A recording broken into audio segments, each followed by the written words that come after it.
अब खबर झुंझुनू से है, जहां रामरख की ठाणी निवासी डेयरी संचालक की आत्महत्या के मामले में आखिरकार तीसरे दौर की वार्ता के बाद सहमति बन गई है। सहमति के बाद आज शव को पोस्टमार्टम कराया जा रहा है।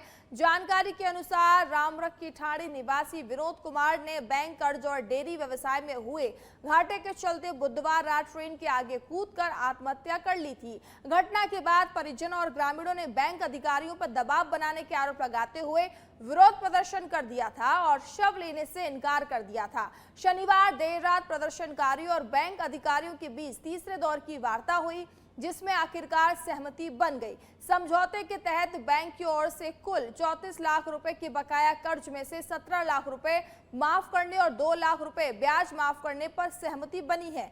शेष 17 लाख रुपए बिना ब्याज के 6 माह बाद चुकाने का निर्णय लिया गया है। तो चुनावा में आत्महत्या मामले में अब सहमति बन गई है और तीसरे दौर की वार्ता में परिजन और बैंक पक्ष में ये सहमति बनती नजर आ रही है।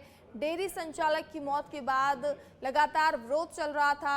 आपको बता दें कि 34 लाख रुपए का कर्ज था, जिसके चलते जो व्यक्ति है उसने आत्महत्या कर ली थी और आत्महत्या करने के बाद ये मामला गरमाया और परिजनों और बैंक कर्मियों के बीच में बाद में बात हुई है और सहमति ये बनी है कि आधा पैसा माफ किया जाएगा और इसके बाद जो बाकी का बकाया पैसा है उसको ये 6 महीने के अंदर पूरा करना होगा।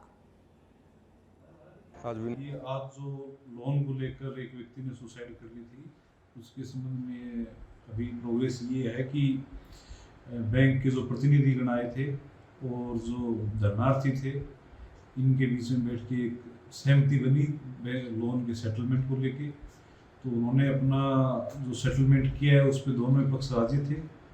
उसके संबंध में जो भी कागजी कार्रवाई है वो बैंक के द्वारा आगे की जाएगी और धरनार्थी हैं उनके द्वारा ये कहा गया है कि हम जो मृतक है उसके शरीर का पोस्टमार्टम करवाएंगे। उसको आज विनोद जी पुनिया के आत्महत्या कांड में चिड़ावा थाने में HDFC बैंक के अधिकारियों और प्रशासन के साथ में हमारी वार्ता हुई। उसमें HDFC बैंक का जितना भी विनोद जी पुनिया का लोन है, करीब 34 लाख रुपए का लोन है, उसमें से 50% लोन HDFC बैंक वहन करेगा। बाकी 50% जो लोन बचेगा वो 6 महीने बाद में उनके परिवार को चुकाना है। इन बातों पर सहमति बनी है। 6 महीने बाद में 2 किस्तों में अब हमारी सहमति बन गई। सहमति के लिए मांगों के लिए थे, मांगों पर हमारी सहमति होगी तो धरना